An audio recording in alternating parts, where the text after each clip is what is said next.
Hello and welcome back to S.E.L.F. This is social emotional learning for faculty, for the adults in the building. And I'm April Danielle, your host, and I have been in education for over 20 years, and I truly believe that healed teachers can heal the world. I believe social emotional wellness of our educators should be a top priority. And that's what this podcast is for, to guide you on this journey of social emotional wellness. So let's go ahead and get the party started. Hello and welcome. I hope you guys are having an amazing week already. Before we get started, I wanted to share with you a tip. I feel this is very important. So if you're on YouTube, you can see that I have my scrub top on. And if you know me, you know I'm on a mission to make teachers' uniform scrubs. This should be a thing. I know that is probably a mission I will fail, but that is okay. But in that same vein, I wanted to give you a tip. If you also love scrubs and think they're comfortable and think all the pockets are super convenient, here's my tip for dress-up days. Anytime there's a dress-up day, go to your local thrift store and find scrubs that go with that. So I had like Christmas themed scrubs that I could wear on those dress-up days before winter break. Also, if there's like color days, like sometimes you wear your teacher's favorite color, you wear the school colors, go find scrubs in those colors. That is your teacher tip of the day to make your life just that much happier. Okay, we're going to get started on today's episode. And today's episode is going to be a little bit different than other episodes. And that is because, first, let me tell you. So I've been substitute teaching. So I've been going into classrooms. I've been an aide sometimes where you go in and you just support students. And I've gone in and I've taught different grade levels. Now, if you know me, I've been in education over 20 years. I've taught almost everything. I don't do high school. I'm a little afraid of high school, but I don't do high school. But so I've taught everything K through 8. And this is where this episode is coming from. When I go into the classrooms, I'm starting to see that everything is so obvious what's happening with our education system. And I just want to say, I know that supporting teachers' social emotional well-being would make a huge shift in the education system. And it might be a catalyst for all the change that I'm about to talk about. So the more we know ourselves and the more we can reflect on how we feel, the easier it is to put ourselves in the place of others. And today I want to encourage you to put yourself in the place of your students. And even in the place of your students who are different from you, if that makes sense. I am someone that needs a lot of variety. That's one of the reasons I went into teaching. It's because there's so many different things and I can move around to different schools. Different subjects, right? Different grade levels. There's so many opportunities within education. It's why I went into education. I'm also really good at school. I love school and I'm really good at it. And as I've gotten older, I've realized that I had to hold back and stop a lot of myself, my beingness, when I was in school. Because while I was good at it, school was not really set up for a learner like me. So I tipped and tricked my way through school, especially with math. Like I knew all the tips and tricks. That's why when I got to calculus, I was like, oh, crud, I don't actually understand numbers. Because I like doing. I like getting out there and doing and not being in one spot and not sitting in a seat and being quiet. I also like to talk through the things that I'm learning about and hear other perspectives. As you can imagine, this is not conducive to a classroom, especially a classroom when I was growing up. So now that I look, I can see how I could have blossomed even more with different strategies. And I can see how students are today in classrooms. Now, I also want to point out that when I go into classrooms, I acknowledge that they have set up for a substitute. They want something as easy as possible. And this is probably not how they teach normally. Okay, so I want to say that. And it's boring, guys. This is what I'm getting to. It's so boring.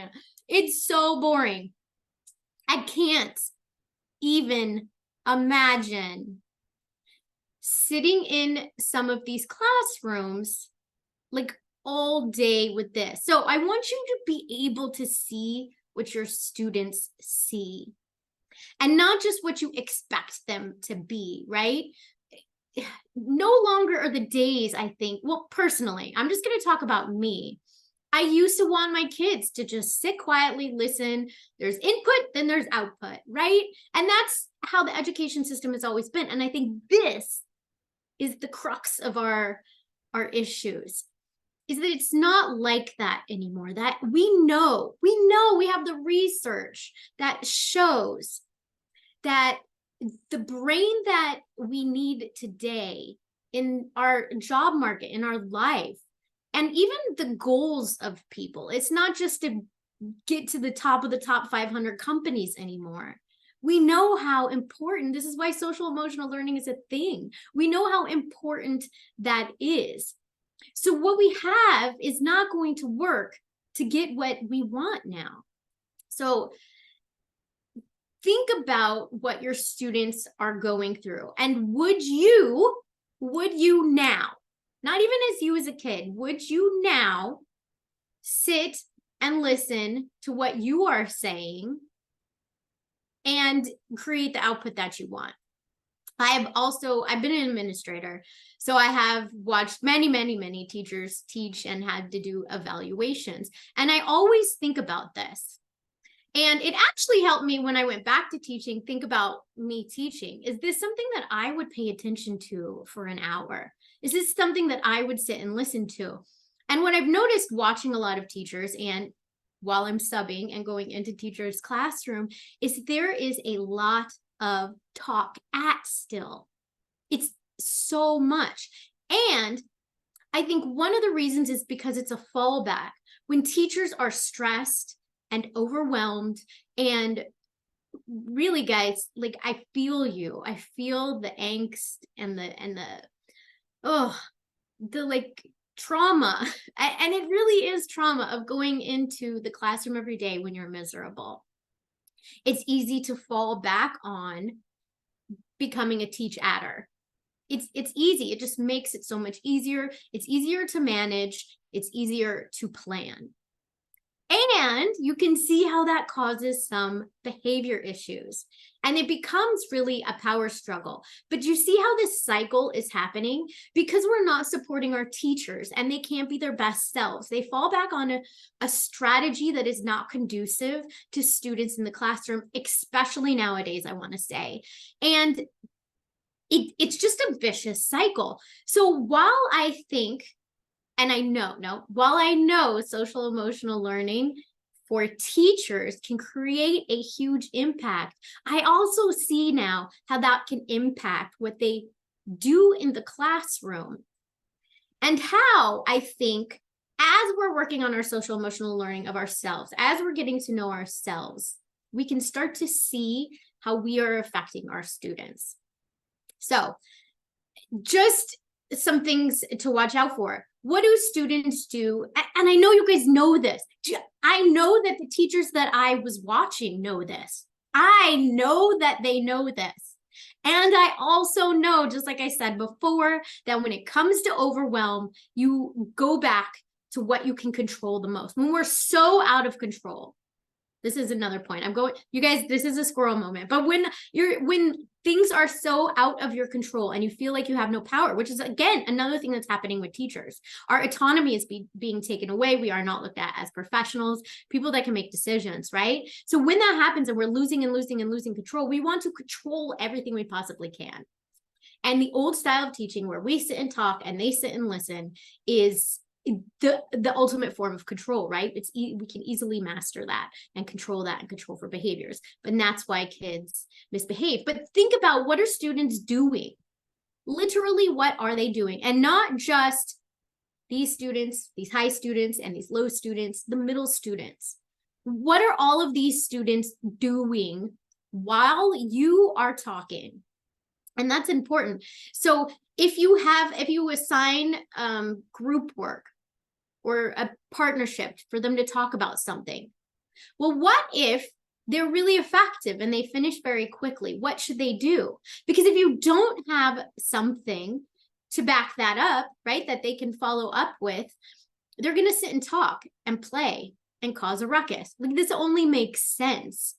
So put yourself in their place as you are planning.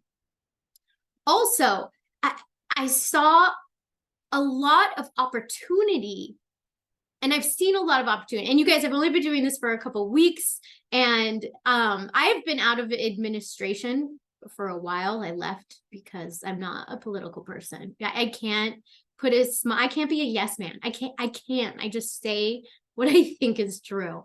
So I realized administration is a lot about politics, and I'm not a politician. Anyway, I digress. So it's been a while since I've watched classes, and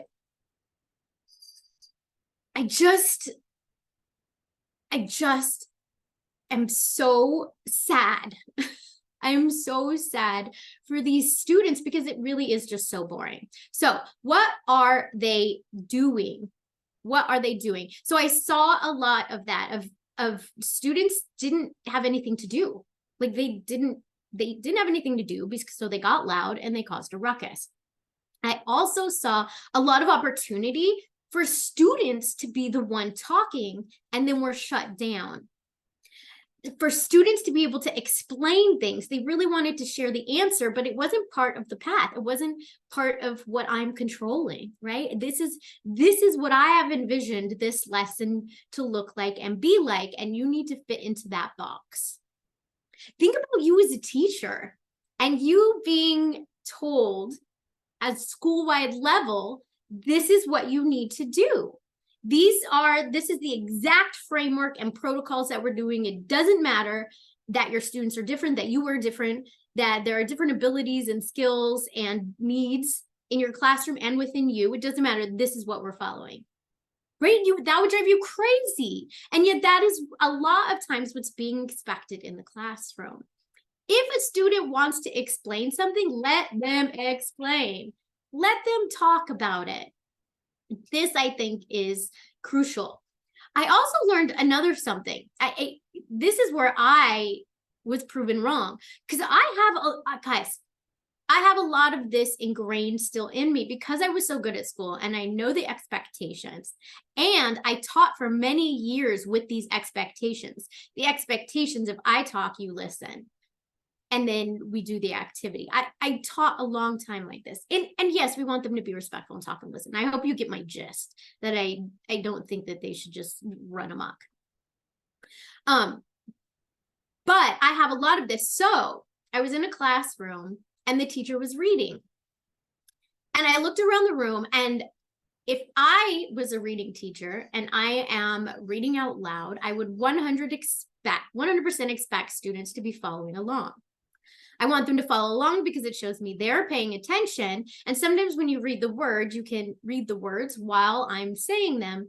It can help you with your reading. So I saw a lot of students not doing this. And I was just there to support. So I would go around and I'd read from the books. I didn't have a book either, so I needed to read over their shoulder anyway. And so when she stopped reading and started asking questions, I was like, oh, no one's going to be able to answer these because they weren't following along. Guys, they not only answered the questions, they had really thoughtful, deep things to say about what was being read. I was shocked. I was shocked because I really thought these kids were not paying any attention, because I was watching them. I was looking at them. They were staring off into space. They were fiddling around. But they really had good things to say. The exact kids that I thought weren't paying attention, and deep things to say. So what does that mean? That means, one, the teacher has set this up. She has set these expectations up. and created interest in this story that's being read, and allowed the students know that they're allowed to not just answer the question she's asking, but react in an even deeper way. I don't know. I just thought that was super important because a lot of times it's not obvious. Like I was very wrong. So a lot of times it's how you set things up. Another thing that I noticed a lot is expectations.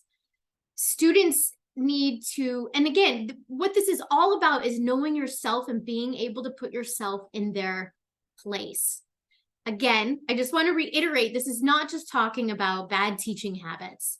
That's not what this is all about. This is all about, as you grow in your social emotional wellness, you can start to step back and see the bigger picture. Because when you're in it and you're stressed and you're anxious, this is what you see. You see just what's right in front of you, right? You can't step back and see the bigger picture. So the more we can do this, and I'm going to give you a tip in a minute. So stay tuned. Don't check out on me, which is so funny. I just thought about, literally, that's what I'm doing here. It's just talking at you the whole time. But that's kind of what a podcast is, right? I am going to get some guests. Anyway, so another thing I noticed is there was a direction given and then no follow-up. Get a piece of paper out. Like 10 minutes. I'm not kidding, guys. Like 10 minutes. Kids would know. The only direction was to get a piece of paper out.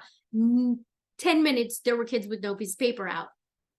And when I would go up to the students, I'm like, they didn't even know. They didn't even hear the direction. They didn't even know they were supposed to be getting a piece of paper out. And the work wasn't done. The work wasn't being done. Nothing, like 3 kids in the room were doing the work and they didn't know what to do. So we think that because that we are really solid in our intention, and I've said this before too, in our attention and what we're saying, we think that the students are hearing that and doing that. And they're not. And they're not. Put yourself in the place of the student. And so I think that this is a lot of times where pause is super, super beneficial. Again, not conducive to our education system. Can you imagine an administrator coming to you and saying, you know what? Just take a pause with the class. No, they're like, what does this have to do with learning? Oh, you showed that video. Please show me what standards it fits with. Oh, you sang that song. What Common Core are you covering, right? Everything has to have an intention and purpose on these standards. Now there's S.E.L. So maybe when I was teaching, S.E.L. standards weren't as concrete, but I think CASEL is really helping that. But taking a pause. And this is not only good for you, this is obviously good for the students. But and they'll start to get used to it. Kids get used to anything. They'll start to get used to it. Even as you're teaching, and you might notice like, oh, it's getting louder. You guys, I've caught myself while I was subbing so many times. It's getting louder. Instead of be like, dude, what are you guys talking about? Or, you know, the voice level expectations or something like that. I stop and I pause myself, and they're all just staring at you, the ones who are paying attention. And I think, why? Why have they started to talk? Have I talked too long at them? And really, you guys, this is where just awareness, I don't know how many times I have to say that either. Awareness of you and the situation and what is happening is so important. Why are the students starting to behave this way? Have I talked for too long? Is this boring and they don't understand what the point is? Or do they need a break to talk amongst themselves to kind of, I can't think of words, guys, integrate it into their brain? Some people need to do that. You guys, teachers are the worst students. Think about teachers during a professional development. Think about you during a professional development. If you do not see value in it, you are tuned out. Even though they tell you this is important, even though they tell you this is part of the standards, you're going to be evaluated on this, unless you see the value, you are probably going to tune out. Compare what you would do. Also, teachers talk during professional developments nonstop. It drives me insane, but it's also something I do. You know, we can only see in others what's inside of us, right? So during a professional development, I think it's super important to give adults time to integrate, that's the word I was trying to think of, to integrate what they're learning. And a lot of people do that verbally. Same thing with students. A lot of our students try to integrate things verbally. This is where Kagan strategies really are very beneficial. And if you don't even have to do Kagan, right? This is not something that you have to memorize and it has to be a system. It's just humanness. It's just human. Don't forget, these are little humans. These are little humans. So really, basically, this is all about my sub experience. These are little humans. So take a pause and try to figure out why this is happening. And try to involve the students in that. If you're struggling, if you're not quite there yet to know, like, oh, okay, this is getting boring, to like feel the room, the better you get in touch with yourself and your own gut and your intuition, the easier this will come to you. But if you're not there yet, involve the students. Hey, okay, I see that the room is getting kind of noisy. Why, like, what made you start to talk? What were you talking about? Were you talking about the thing? And it doesn't, you're not going to get in trouble, right? You're not, because this is humanness. I'm trying to break down our humanness and get to the root cause of things. Okay, one more story about my subbing that I think is super important. And again, this whole thing is a little off the just directness of the S.E.L. because that's what I like to focus on, is make it all about you and not about your students. Because the more you focus on you, the more it's going to naturally impact your students. Normally. And I'm aware that this episode is not quite like that, but that's okay. So I subbed for a class, and there were a couple students who they warned me about before the class started. And those students, especially with the work of the day, because it was so much, you know, easy, something you plan easy for a sub. The students are going to get on computers, they're going to read, they're going to answer questions. It was basically like all day. And most of the day, these students did really well with a couple redirections. And we had to talk about how there's no reason to make people's lives harder. I guess that's one thing of that day. I stopped and gave lectures, not lectures, what I felt were imperative life lessons for them. One being, there's no reason to make anyone's life harder. None at all. Life is already hard. We talked about, I had them raise their hand about how many of you have had sad days, bad days, trauma, and things that are really upsetting happen to you. And there's everybody, look around, everybody has that. So there's no reason to make anybody's life harder. How can we not make our teachers' life harder? Other students saying mean and snarky things just makes other people's lives harder. Okay, that is something I would have changed. I did that too much to the whole entire class. So these two boys, by the end of the day, I was giving those life lessons. But it was basically directed. I wanted everyone to hear it. I think that's an important message, but it was basically directed at them, and I had stopped the whole class to give this life lesson. That was a mistake. But what happened at the end of the day, as it happens, these two students are the last two students in the classroom for like 10 minutes, just me and them, while they're waiting for the time where they can go to their after school activity. Isn't that funny how that happens? And we just started talking like as humans.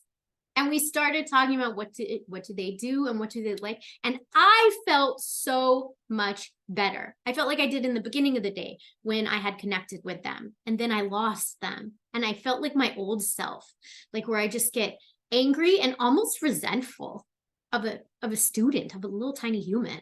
And it doesn't create a good atmosphere. Creates April the lecturer, April the life lessoner.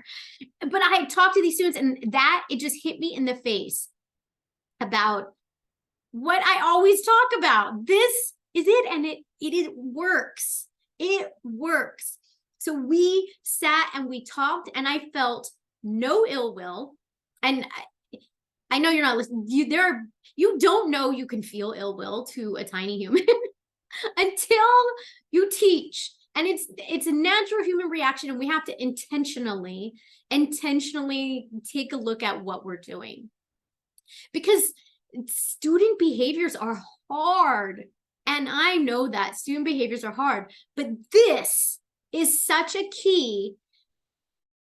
And it takes us being whole, healed, and healthy. It takes us not giving into those natural reactions. Apparently my natural reaction is to lecture. It takes us not giving into that. If I had just taken a minute to even pull those two students and just talk to them, as humans, I would have felt better. They would have felt better. It would have been a totally different vibe. Now, you guys, this was not a bad class, nor was it a bad class, nor were those two kids bad kids. But you know how it goes. And so after I talked to them and they left, I just felt like, it's just evidence. It's just data for what we already know. So in the mornings, after you take your morning to get and connect with yourself, if you have a chance, find that student. I know you have that student. I have one in every class, even when I taught kindergarten. There's that student. Go find them and just talk with them. Just be a human with them. And I guarantee you that it will impact their behavior and your reactions in the classroom. I guarantee you. Well, thank you for sticking with me through this episode. I know it's kind of like a bumpy, squirrely ride. And I know it wasn't the normal focus just on you thing, but I think it's super important to step back and be able to take a different perspective. And that really takes a solid foundation in your own S.E.L. to be able to step back and look at how things are impacting our students and what it's like to be them, to be in that perspective. Perception is everything. Step back and take a look at their reality. They're just humans. You're just human. That's it. And we can all make this work together. I know we can. So have a fabulous day and always stay aware. Thank you for joining me on S.E.L.F, Social Emotional Learning for Faculty. I really appreciate it. I know there's tons to listen to out there. So I really hope that this provides you value. If there's ever anything that you'd like me to focus on or discuss, please just shoot me a DM. It's Instagram at S.E.L. Faculty. So just check me out over there and send me a message. Also, if you'd ever like to be on the podcast or know someone who would like to be, please DM me also, because even if you disagree with me, I'd love to have you on. I'd love to get more information and more people and more perspectives on here. And lastly, let's spread this movement of showing people how important it is for teachers to have social emotional wellness. Subscribe, share with your friends, and I'll see you on the next one.